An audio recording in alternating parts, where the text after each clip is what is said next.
Mesdames et messieurs, bonsoir, bienvenue à suivre votre journal qui commence par la météo.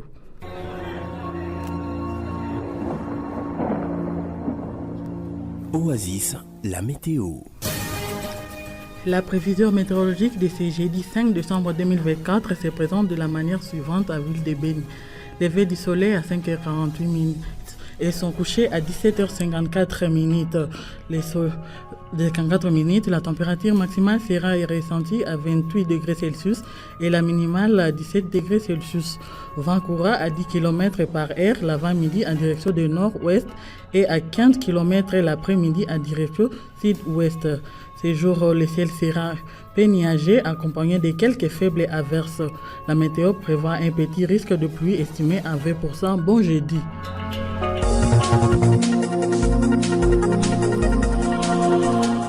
Au sommaire de cette radio-journal, la population d'Oicha et ses environs est appelée à faire preuve de vigilance. Cet appel est du bourgmestre adjoint de cette commune suite à la tuerie de près de 10 personnes par des ADF survenus mardi soir dans la localité de Bakila-Tenambo. Par ailleurs, l'affrontement violent ont à nouveau opposé les FRDC au M23 ce mercredi 4 décembre de le matin au sud du territoire de Lubero. L'armée congolaise évoque une débandade totale de l'ennemi à raison de la puissance de fait des forces loyalistes. Au total, 11 bandits auteurs de plusieurs cas de viol, vol, tentatives de meurtre ont été condamnés ce mercredi à des peines allant de 20 ans à la peine de mort par le tribunal militaire de garnison de Bunia. C'est à Chambre foraine à Mambasa. Nous ferons le point dans cette édition du journal. Nous parlerons aussi de début de cette radio-journal de la 4e phase de vaccination contre la poliomyélite où au moins 11 000 enfants âgés de 0 à 59 mois sont attendus dans la zone de santé de Béni. Je suis Juria Mireille à la présentation de cette édition. La technique est l'œuvre de Shadrach Mbafumoja. Jeune, ton avenir est plein d'espoir. Mais une seconde de plaisir sexuel peut le gâcher à jamais. Sois sage. Plus de 11 enfants âgés de 0 à 59 mois sont attendus dans la zone de santé de Béni pour la 4e phase de vaccination contre la poliomyélite. Cet chiffre a été communiqué par le médecin-chef de zone Michel Tossalisana lors de lancement officiel qui a eu lieu ce mercredi 4 décembre 2024. Cette 4e phase qui débute ce jeudi 5 décembre se déroulera de porte à porte selon le médecin-chef de zone de santé de Béni. La multiplication des campagnes de vaccination est dit à l'augmentation des maladies touchant la communauté, notamment la poliomyélite, les Mpox et d'autres. Cet acteur de la santé appelle ici les parents à s'approprier les vaccins pour garantir la croissance et le bien-être de leurs enfants. On l'écoute au micro de Sixte Kalumendo. Une occasion pour nous de remercier tous les parents qui ont rendu disponibles les enfants pour qu'ils soient protégés contre cette maladie grave qui rend infirme toute la vie si jamais un enfant en a été atteint. Nous ne sommes pas là seulement pour lutter contre la poliomyélite, mais aujourd'hui encore une fois, nous faisons face à plusieurs autres épidémies, notamment le Mpox qui est déjà dans notre zone de santé. Toute la population de Béni observe les mesures. 116 154 enfants de 0 à 59 mois sont attendus pour recevoir ce vaccin. Certes, vous allez vous poser pourquoi la multiplicité des campagnes. Vous savez que nous sommes dans la phase où nous voulons éradiquer la poliomyélite. Avec les pays voisins ou les zones voisines qui ont été atteintes, nous devons tous fournir des efforts pour éradiquer cette maladie. Nous devons vacciner tous nos enfants contre cette maladie. Avec le contexte de déplacement de mouvements de population, comprenez toutefois qu'il y a des enfants qui certes n'ont pas encore reçu ces vaccins à cause de ce mouvement de sécurité et de déplacement. Il y a plusieurs raisons pour lesquelles nous devons continuer à vacciner nos enfants contre la poliomyélite. 3 présumés bandits ont été interceptés par les services de sécurité le matin de mercredi 4 décembre dans le quartier résidentiel de la commune de Bungulu en ville de Béni. Parmi eux se trouvent 2 militaires désarmés et un civil. tout surpris en possession de biches qui leur servent à forcer des portes de paisibles citoyens lors de leurs opérations de cambriolage. Les sources sécuritaires soulignent que l'un des suspects a déclaré que cette bande avait déjà mené plusieurs opérations dans la ville de Beni. Ils ont été conduites à l'état-major de la PNC Beni pour la poursuite des enquêtes. La PNC Beni appelle la population à rester en alerte maximale et à faire preuve de vigilance durant cette période de festivité. L'émotion reste vive dans le chef des habitants de Bakila Tenambo, situé au nord de la commune d'Oicha, en territoire de Beni, après l'attaque d'ADF survenue mardi 3 décembre dans la soirée. Cette attaque a coûté la vie à près de 10 personnes, en plus de pertes humaines. 6 autres personnes ont été blessées, des maisons incendiées et des biens pillés par les assaillants. Les sources administratives locales soulignent que les éléments FARDC sont rapidement intervenus pour limiter les dégâts.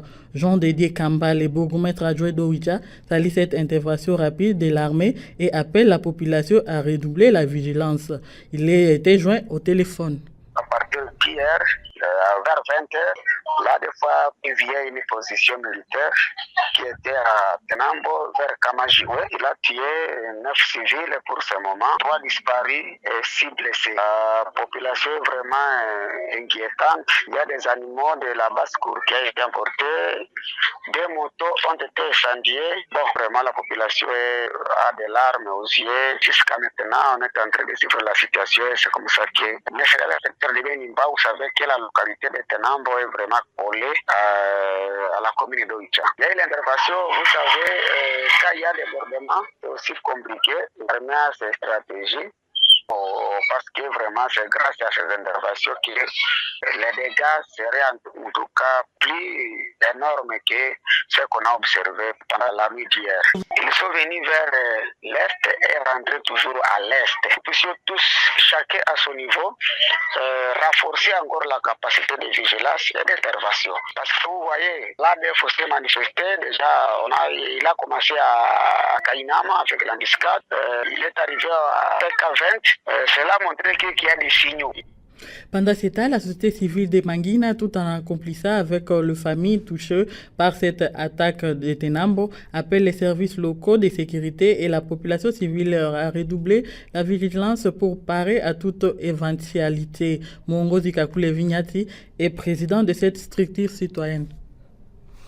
Oui, nous émettons en fait notre regret suite à l'attaque de l'EDF au niveau de Bakila Tenambo et à Oicha, parce que la population espérait déjà une accalmie, et surtout que même, disons, dans la zone, les agriculteurs commençaient à travailler les champs sans inquiétude.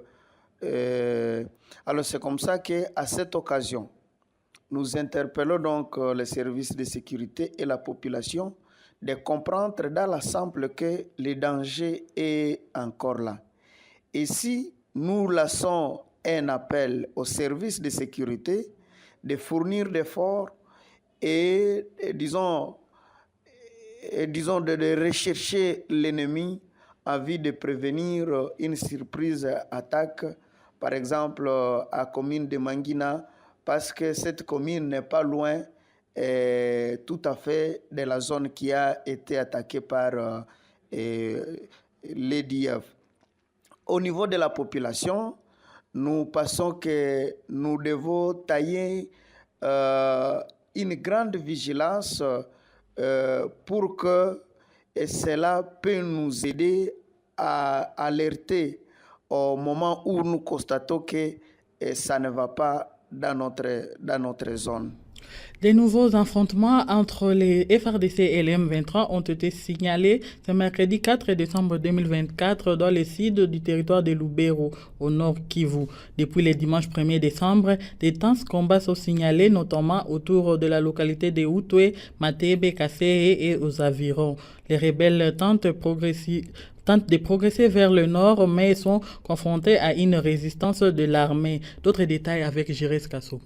Selon les informations sur place, les hostilités ont été signalées depuis le matin de mercredi autour de Kataro, Katwa, Boatingue, Miobwe, Matembe et Kassé. Suite à cette situation, des activités sont restées paralysées de plusieurs villages, même à Kirumba. Aucun bilan n'est encore dressé, mais des sources concordantes rassurent que les FARDC tiennent tête face au M23, comme témoigne cet habitat sous anonymat. C'est depuis 5 heures du matin que les armes lourdes et légères se font attendre dans presque 5 axes aussi du territoire de Lubero, notamment vers Luofu, dans des collines de Kassiti, vers Katwa, c'est à l'est de la commune de Kirumba, à plus de 7 km. Et il y a aussi à Boatingue vers Miobwe et Kassé. Cet après-midi, toute la population de Kirumba est restée terrée dans leur maison. Même les activités sont restées suspendues. Les élèves ont retourné tôt. L'armée de son côté parle d'une débandade totale des rebelles M23 RDF suite à la puissance des feux des FARDC.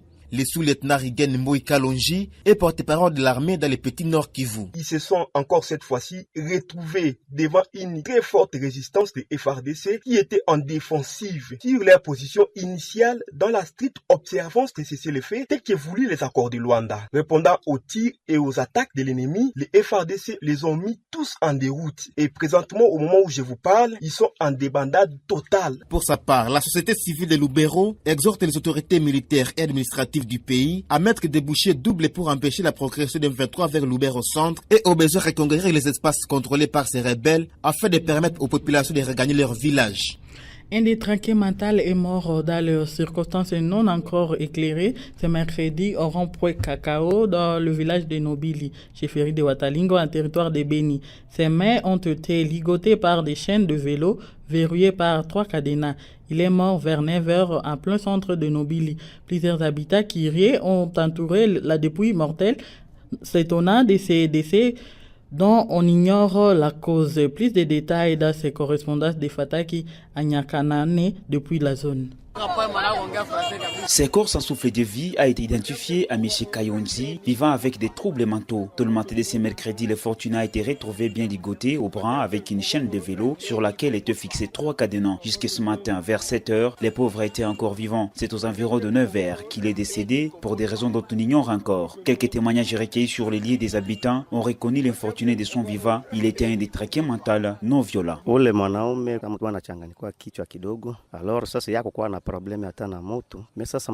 Cet homme était troublé mental. Il n'a aucun problème avec les gens. Nous nous étonnons de les retrouver allongés ce matin au rond-point Cacao. Les gens lui rencontraient là-bas le matin, enchaînés à ses bras. Et il n'était pas encore mort. C'est à ce moment ici que nous les rencontrons morts. Ce que nous rencontrons ici nous étonne. Nous rencontrons cette personne morte. Nous manquons comment il est mort, car son cadavre était enchaîné. Nous manquons s'il a été enchaîné chez eux et puis venu mourir ici ou comment. Son corps a été levé, lié par les membres de la Croix-Rouge et cela après le constat fait par la police nationale congolaise sous commissariat de Nobili. La dépouille mortelle a été acheminée au village Kamango où résident ses parents pour l'enterrement. Oasis, vous informer, vous éduquer et vous divertir. Tel est notre devoir sacré. Oasis, les réalités de votre quotidien. Rendons-nous à Ituri où le colonel Siro Simba Bunga Jean, administrateur militaire du territoire d'Irumu, a lancé une mise en garde stricte à l'endroit des services de sécurité et des agents de services étatiques commis aux barrières de Luna, Loya Komanda dans la province de l'Ituri. Cette décision intervient ce mercredi à la suite des multiples plaintes exprimées par la population lors de meetings populaires organisés dans plusieurs localités du groupement Bandavilemba. En réponse à ces préoccupations, le colonel Simba a promis des sanctions sévères à l'encontre des récalcitrants. Cette initiative vise à restaurer la confiance entre la population et les autorités tout en assurant un fonctionnement transparent et respectueux des services étatiques. On l'écoute, le colonel Siro Simba Bungajan. Nous ne voulons plus écouter des tracasseries dans la zone que vous contrôlez parce que déjà à partir d'Irumu, il n'y a plus de tracasseries au niveau des différentes barrières. Il ne reste que au niveau des barrières légales, notamment celle de Loya est celle située à l'entrée des commandes où il s'observe encore des tracasseries. Quand je serai en train de retourner, je mettrai fin à toutes les tracasseries qui s'y observent. D'ailleurs, j'avais organisé une réunion au niveau de cette barrière. Je vous assure, dès que je serai au niveau de cette barrière des Lunas, je serai obligé de prendre des mesures très sévères à l'endroit de ceux qui iront à l'encontre de la loi. Au même moment, l'administrateur militaire du territoire d'Irumu agit sur l'instruction du gouverneur militaire de l'Ituri a présidé ce même mercredi une réunion élargie du comité local de sécurité.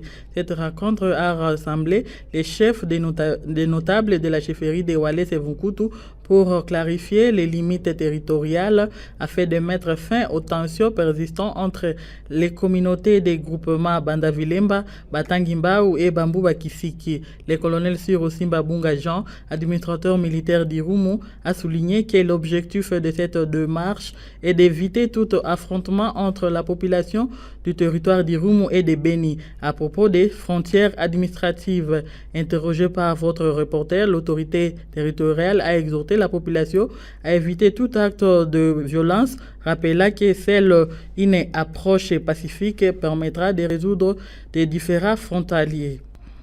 Le tribunal militaire de garnison de Bunia en audience foraine à Mambasa a condamné ce mercredi 4 décembre 11 bandits auteurs de plusieurs cas de viols, vols de produits champêtres, dont le cacao de paisibles populations en chefferie de Babila Babombi. De peine à la de 20 ans de peine de mort ont été prononcées par le colonel Ndimba José, juge président. 4 prévenus ont été acquittés par le tribunal faute de preuves. Les audiences qui ont duré 3 jours avaient un caractère pédagogique avec l'objectif d'encourager tous les présumés bandits qui s'en donnent à certaines pratiques défendues par la loi congolaise. Voici l'extrait du prononcé du jugement au micro de notre confrère Trésor Kapepela. Disant droit, dit établi en fait et en droit l'infraction de détention sans titre ni droit d'armes de guerre, mise à charge du prévenu Touarome Kanindo Benjamin, l'en condamne sans admission de circonstances atténuantes à la peine de 20 ans de certitude pénale. Les infractions mises à charge du prévenu Jojo Makasi, l'en condamne à la peine de mort pour association de malfaiteurs. Et Ponga Aristote, Bakenge Balekemande Pai Moïse, condamne chacun d'eux pour la seule infraction d'association de malfaiteurs. Prévenu Katembo Kihesi, Kasereka Kawa Timote, Mbusa Nzanzu César, Muhindo Bikongo Ushindi, Mumbere Chamina, Mumbere Richard Shadrach, Kambale Chamina Sami et Katembo Kihesi. Condamne chacun d'eux à la peine de mort pour association de malfaiteurs.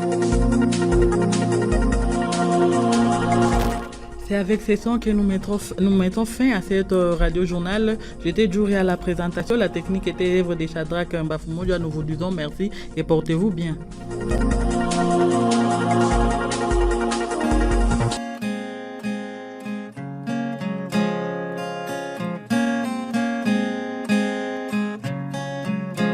Un tour dans différents marchés, les constats restent le même. Les produits destinés à la consommation humaine sont pour la plupart des cas sans date de péremption. Au royaume de là-bas, les contrôles des marchés posent problème. Veut dire, certains produits sont vendus, oui, mais il est difficile, sinon impossible, de savoir s'ils sont expirés ou pas. Le vendeur lui-même ne sait pas indiquer la date de péremption, mais il vend quand même. L'acheteur lui aussi ne s'en inquiète pas. L'essentiel, c'est d'acheter et manger. Au royaume de là-bas, tout est importé, même la cure-dent. Très vigilant, les pèlerins à vie, un carton de poissons importés, sans date de péremption. La vendeuse elle-même n'a aucune idée sur la date de péremption. Des cargaisons ayant fait 6 mois en route avant d'arriver en destination, une fois en ville, les vendeurs récupèrent la marchandise, puis les revendeurs jusqu'au plus petit détaillant, et finalement dans la casserole du consommateur. Celles et ceux qui mangent en famille n'ont aucune idée sur la date de péremption. L'essentiel, c'est d'accéder aux protéines animales. Invité au repas, le pèlerin a voulu savoir la provenance des poissons avant de manger. Même les pères de famille ne connaissent pas. La cargaison a été contrôlée par quelle agence de contrôle et à quelle date? Personne ne peut répondre. La cargaison vient de passer combien de temps en ville dans des dépôts et entrepôts sans normes? Aucune réponse. Ah oui, madame, avant d'acheter, as-tu vérifié ne fût-ce que la date d'expiration? Oh non, monsieur le pèlerin, nous sommes au royaume de là-bas. Ces genres de questions n'ont pas de place ici. Prions pour les repas et mangeons. Face à ce flou sur les poissons les mieux vendus au royaume de là-bas, le pèlerin a décidé de demeurer végétarien jusqu'au retour dans son pays d'origine. Ce n'est pas seulement le poisson, mais plusieurs autres produits alimentaires n'ont pas de date, soit ont des dates falsifiées. Pire encore, les grands vendeurs préfèrent changer d'emballage de leurs produits que de les calciner lorsqu'ils sont périmés. Vous pouvez faire un siècle au royaume de là-bas, vous ne verrez nulle part où des cartons de poissons importés sont détruits puisque déclarés impropres à la consommation. Mais ils sont nombreux au royaume de là-bas qui se déclarent victimes des empoisonnements. Soyons réalistes, il vous arrive d'acheter du poison à lieu et place du poisson.